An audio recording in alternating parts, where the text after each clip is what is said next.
नमस्ते to all. कैसे हैं आप सब? कुछ बढ़िया, हेल्दी, खुश रहिए, हेल्दी रहिए और अपने टारगेट पर, अपने गोल पर फोकस रखिएगा।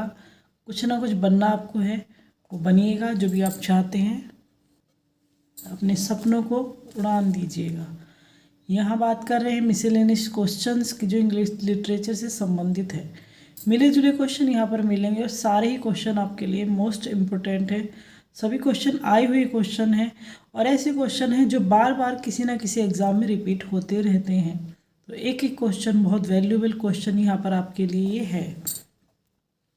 इससे पहले की जो वीडियो थी वह हमने जो समझा तो बायोग्राफी वगैरह जो क्वेश्चन लिटरेरी टर्म से संबंधित थे, स्पेशली जो बायोग्राफी ऑटोबायोग्राफी से रिलेटेड क्वेश्चन बन रहे थे, उन क्वेश्चंस को हमने समझा था कि किस तरह से आपके एग्ज़ाम में क्वेश्चन बनते हैं। अगर आ जाए तो लैंग्वेज आपको कैसे समझनी होगी। जैसे इस क्वेश्चन की लैंग्वेज थोड़ी टफ थी, लेकिन इसको मेन पॉइंट आपको कैसे निकालना होता है, कैसे समझना होता है, ये सारी चीज़ें हमने इससे पहली वीडियो में डिस्कस की। अब इससे आगे के पोर्शंस को देखते हैं।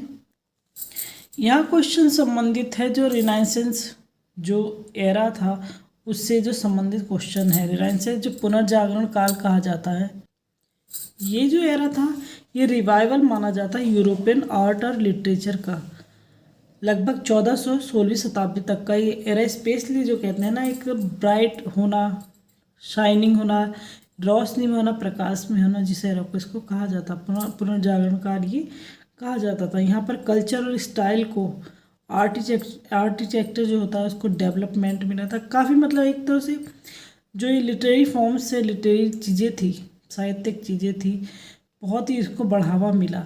और सबसे ज़्यादा बढ़ावा जो मिला था इस क्वेश्चन के according, the great artistic movement renaissance had its full impact on English literature. Renaissance से जो पुनर्जागरण काल था, सबसे ज़्यादा इसका इम्पैक्ट जो प्रभाव पड़ा इंग्लिश लिटरेचर पर, वो 16वीं सेंचुरी में पड़ा। 14 से 16 सेंचुरी तक का इसका प्रभाव था, लेकिन सबसे ज़्यादा जो प्रभाव पड़ा वो 16 सेंचुरी में पड़ा।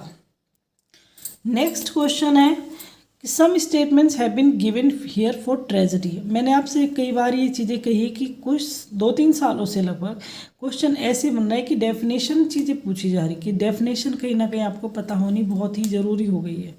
ट्रेजेडी हो, ग्रामर हो, बायोग्राफी, ऑटोबायोग्राफी का, जैसे पिछली वीडियो में हमने समझा ही था।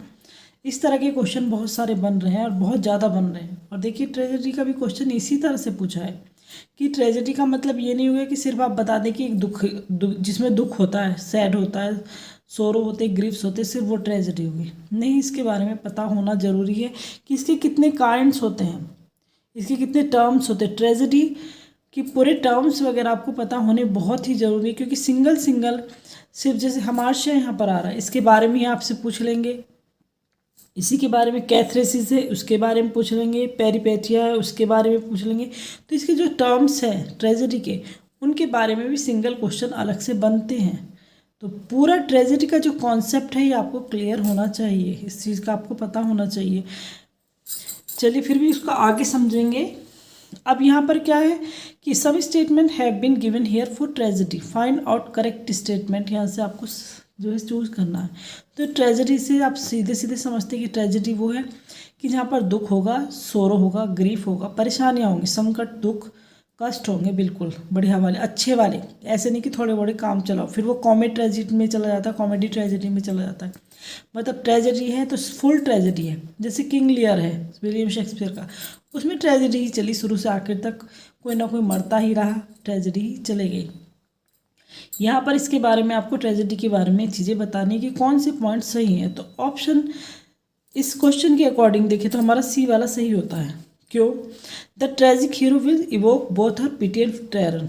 जो ट्रेजिक हीरो होता है वो हमारा, मतलब उस पर हमें दया भी आएगी, हमें परेशानी होगी उससे देखकर, टेरर, उसको देखकर डर भी लगेगा, दुख भी। मतलब एक ट्रेजिक हीरो की कंडीशन इतनी बुरी हो जाती है कि उसे देखकर गुस्सा भी आएगा, दुख भी आएगा, क्योंकि जो पहले वो कर चुका है उन चीज़ों को सोचकर गुस्सा भी आता है, उस पर दया भी आती है, उससे डर भी लगता है। सारी भावनाएं जो होती हैं सारी उमड़ कर आ जाएंगी। एक ट्रेजेडी, एक अच्छी, एक सही फॉर्म में लिखी ट्रेजेडी ऐसी होती है कि इंसान की जो अंदर की सारी भावनाएँ हो जाएंगी, जो निगेटिव वाली होती है, डर है, गुस्सा है, पिटी है, दया, सब चीज़ें बाहर उमड़ कर आ जाती है। ये एक्चुअल में ट्रेजेडी होती है। The hamartia becomes the reason of his damage. Hamartia को समझ लेते हैं। हमार्शिया क्या होता है कि हमार्शिया एक ट्रेजिक फ्लो है। यहाँ पर जो कैरेक्टर होता है या हीरो मेन कैरेक्टर की बात होती है, तो कैरेक्टर हो जाता है तो अपने डूम की तरफ जाता है। मतलब कहते हैं ना कि एक तरह से पतन की ओर जा रहा है, वो पतन की ओर जाता है। इसमें हमार्शिया में हीरो जो है, कैरेक्टर जो होता है, वो पतन की ओर जाता है। इसकी डेफिनेशन भी इसी तरह से पूछी जाती है। तब वहाँ पर यही आता है कि एक ऑप्शन में leads to his doom and death, पहले वो पतन की ओर जाएगा और अंत में मर जाएगा। ये हमार्शिया होता है। फिर भी इसको अलग से समझेंगे पॉइंट्स में, तब ज़्यादा क्लियर होंगी चीज़ें। ये 2 पॉइंट्स इसके यहाँ पर यही हैं। नेक्स्ट क्वेश्चन देखते हैं। ड्रामेटिक मोनोलॉग के ऊपर बहुत अच्छा क्वेश्चन। सबसे ज़्यादा ड्रामेटिक मोनोलॉग जो लिखे हैं वो रॉबर्ट ब्राउनिंग ने लिखे हैं, जिनका माई लास्ट डचेज बहुत एक फेमस ड्रामेटिक मोनोलॉग है। और पता भी होना चाहिए, क्योंकि अलग से भले ही टीजीटी का क्वेश्चन है, लेकिन ड्रामेटिक मोनोलॉग जो स्पेशली रिलेट करता है वो रॉबर्ट ब्राउनिंग से करता है। तो कहीं ना कहीं उस चीज़ को समझना आपके लिए बहुत ज़रूरी होगा। रॉबर्ट ब्राउनिंग को थोड़ा बहुत पढ़ना आपके लिए ज़रूरी होगा ही। अब यहाँ पर क्या गया कि is a type of poem that contains, यहाँ भी सीधे सीधे इसका वो पूछा गया है कि डेफिनेशन बता दे, ड्रामेटिक मोनोलॉग के बारे में बता दीजिएगा आप। यहाँ पर क्वेश्चन आपसे सीधा पूछा गया है। तो यहाँ क्या होता है, ऑप्शन सी हमारा सही हो रहा है। किस तरह से कि one imaginary speaker talking to an imaginary audience.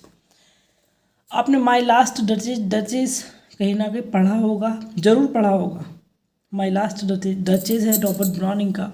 उसमें चलो इसको सीधा से अगर पढ़े समझे तो एक कैरेक्टर होता है। मान लो मैं ही किसी स्टोरी को कर रही हूँ या बोल रही हूँ, तो मैं अपने आप से बोलूँगी, अपने मन में बोलूँगी या अपने आप से बात करती हूँ। सिर्फ उसे ऑडियंस सुनती है। मेरे आसपास कितने ही लोग बैठे होंगे वो उस चीज़ को नहीं सुनेंगे, चाहे मैं कुछ भी बोल रही हूँ वो इस चीज़ को ना सुनेंगे ना वो समझेंगे।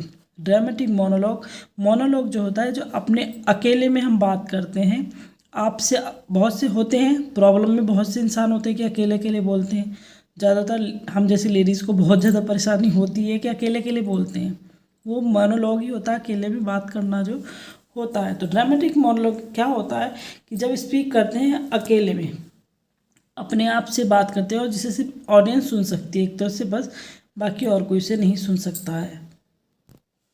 नेक्स्ट क्वेश्चन, अब यहाँ पर एक चीज़ आपने अगर नोटिस की होगी तो टीजीटी 2021 के क्वेश्चन, कल भी 10 क्वेश्चन मैंने टीजीटी 2021 के ही आपको समझाए थे। तो 10 क्वेश्चन भी हो गए और 14वां क्वेश्चन, लगभग 14 नंबर का क्वेश्चन ही चल रहा है। अब लगाइए 2021 में सिर्फ लिटरेरी टर्म्स एंड फॉर्म्स पे ही कितने सारे क्वेश्चन एक साथ बन गए कि कम से कम अभी और क्वेश्चन भी 2021 के टीजीटी के यहाँ पर आ रहे हैं। तो कई सारे क्वेश्चन यहाँ पर टीजीटी में लिटरेरी टर्म्स से संबंधित बने हैं। तो एक बहुत ही अच्छा सिलेबस, एक बहुत ही अच्छा टॉपिक लिटरेरी टर्म्स होगा, जहाँ पर आप आसानी से क्वेश्चन जो है, नंबर जो है पा सकते हैं। फेबल क्या होता है, एक कल्पित कहानी होती है, एक कल्पनाओं से भरी कहानी होती है। स्पेशली एपिलॉग भी इससे बोला जाता है।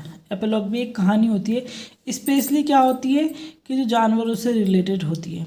अगर आप एक कहानी कहें, जो कौवे वाली कहानी आपने सुनी होगी, जो एक मटके में पानी के लिए कंकड़ डाल रहा है, तो इस तरह की जो स्टोरियाँ होती हैं वो फेबल या एपिलॉग कही जाती हैं। Which of the following statement is true about a closet drama. यहाँ भी डेफिनेशन ही पूछी गई है और कुछ नहीं बताया। क्लोजिड ड्रामा होता क्या है उसके बारे में बताना है आपको। तो क्लोजिड ड्रामा होता है कि जिसे परफॉर्म किया जाता है। देखिए ऑप्शन सी है, ये हमने कई बार ये क्वेश्चन भी पढ़ लिया है। A closet drama is intended to be read, पढ़ने के लिए होता है, ना कि वो स्टेज पर या थिएटर में परफॉर्म करने के लिए स्पेशली नहीं होगा। वो ज़्यादातर क्लोजिड ड्रामा जो है पढ़ने के लिए स्पेशली होता है। कि वो बात अलग है कि क्लोजिड ड्रामा को भी बहुत से लोग हैं कि परफॉर्म कर देते हैं, लेकिन मीनिंग यही होता है कि closet drama is intended to be read rather than to be stage in a theatre. Next question is a story in a verse or prose with a double meaning is popularly known. जिस story या verse हो या pros हो जिसमें double meaning होता है उसे क्या कहा जाता है, उसे एलेगरी कहा जाता है। और एलेगरी क्या होता है, एलेगरी होता है एक दृष्टांत कथा होती है जहाँ पर मेटाफर जो फिगर ऑफ स्पीच का स्पेशली यूज किया जाता है। यहाँ इसकी ब्रीफ में स्टोरी इसके एलेगरी के बारे में दे रखा है, लेकिन मेन पॉइंट क्या है कि एलेगरी वही चीज़ है कि एक क्या होता है ग्रीक वर्ड्स से बना है। इतना ज़रूरी नहीं है क्योंकि ज़्यादातर ये लिटरेरी टर्म्स के जो वर्ड हैं ये ग्रीक वर्ड से ही बने हैं, ज़्यादातर ग्रीक लैटिन यही वर्ड्स होते हैं और कुछ नहीं होता है। The term loosely describes any writing in words or prose that has a double meaning. ये भी आपके लिए ज़रूरी नहीं है, बस ये है कि एलेगरी में क्या होता है कि डबल मीनिंग होता है, ठीक है। और ये मेटाफर वर्ड याद रखना है कि मेटाफर जो फिगर ऑफ स्पीसीज के से रिलेटेड ये होता है। इससे ज़्यादा फिर आपके लिए कोई इतना वो चीज़ नहीं है कि आप पूरा इसका सर्च करने लगें। इससे ज़्यादा क्वेश्चन सीधा सीधा ज़्यादातर जितनी बार बना है ये ऐसे ही बना है, अलग से कुछ ऐसा बना नहीं। What is rhyme scheme of Petrarchan sonnet, जो ग्रीक पोइट पेट्रार्चन पर जो है उसका राइमिंग सीन क्या है। तो सोनेट जो है 14 लाइन्स का होता ही है, सब जानते हैं आप सब ये। इसका राइमिंग सीन क्या है तो A B B A C D E C D E. और शेक्सपियर का अगर बताएं आप तो शेक्सपियर का क्या होगा, विलियम शेक्सपियर का जो है वो क्या है, क्योंकि वहाँ से वो वाला क्वेश्चन तो ज़रूर ही बनता है कि विलियम शेक्सपियर के सोनेट जो है उनका पूछ लिया जाता है। और बहुत आसान है उनका, तो बहुत ज़्यादा आसान है, तो कमेंट करके बता सकते हैं आप। Next question, which figure of speech do we see in the following expression. यहाँ पर कौन सी फिगर ऑफ स्पीच है, तो बहुत आसान आपके लिए होगी ये। मैंने भी आपको समझाया था, हाइपरबोल आपको समझाया था बहुत सिंपल लैंग्वेज में, जो बेसिक तरीके से आपको एक हिंदी देसी तरीके से आपको समझाया था। अगर आपने देखी होगी वीडियो वहाँ पर, वो हाइपरबोल क्या होता है जब किसी चीज़ को बढ़ा चढ़ा कर बात कही जाएगी, मतलब एक अतिशयोक्ति अलंकार हाइपरबोल, बढ़ा चढ़ा कर कहेंगे कि लिमिट से ऊपर सोच से परे बढ़ा चढ़ा कर कह दी कोई भी बात कि 10,000 साई एट ए ग्लांस, 10,000 को एक ग्लास एक झलक में देख लिया, तो ऐसा हो नहीं सकता है जल्दी से। हाइपरबोल है एक बढ़ा चढ़ा कर कही कि इसी बात को, तो यहाँ पर हाइपरबोल यानी अतिशयोक्ति अलंकार होगा। Now next question, which of the following is not true about Nobel. Nobel के बारे में कौन सी जो बात सही नहीं, चारों ऑप्शन में, तो ऑप्शन सी सही हो ही रहा है। देखिए कैसे कि प्रोज फिक्शन में ज़्यादातर आपने नोवेल जो पढ़े होंगे वो प्रोज में ही लिखे होते हैं, तो प्रोज फिक्शन सही है। A prose narrative having character plot, character plot तो होना ही है किसी स्टोरी कहानी में, जब तक कैरेक्टर नहीं होगे तो कैसे लिखा जाएगा, तो वो तो जरूरी ऑप्शन है, सिंपल है पहचानना।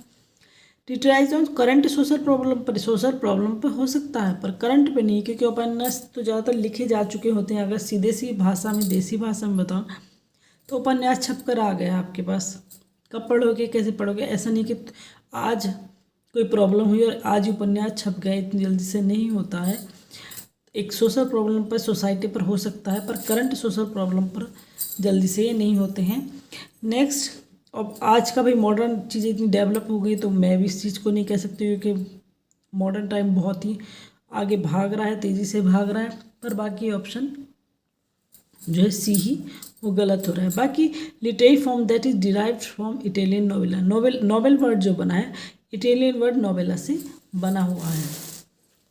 Next question, which of the following statement not, यहाँ पर ही नॉट करेक्ट पूछा गया इससे के बारे में कि कौन सा ऑप्शन जो है सही नहीं है।